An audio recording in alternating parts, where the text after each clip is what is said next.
Naaresto ang isang wanted person sa bisa ng warrant of arrest para sa kasong paglabag sa Republic Act 9262 o ang Anti-Violence Against Women and Children Act of 2004, matapos itong arestohin ng mga tauhan ng Hilongos Municipal Police Station sa Barangay Magnangoy, Hilongos, Leyte. Patrolwoman Cristel Palafox sa report.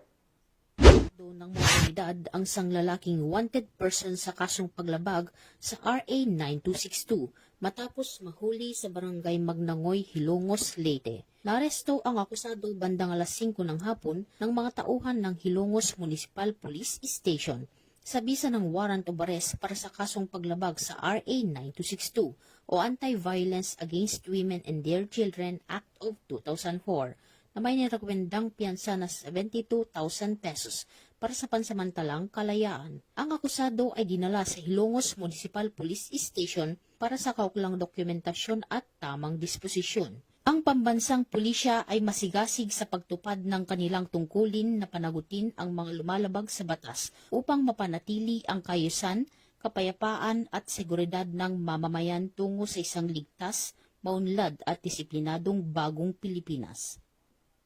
Mula dito sa Eastern Visayas, ako ang inyong PNN correspondent, Patrolwoman Palafox, alagad ng batas, tagataguyod ng Balitang Pulis.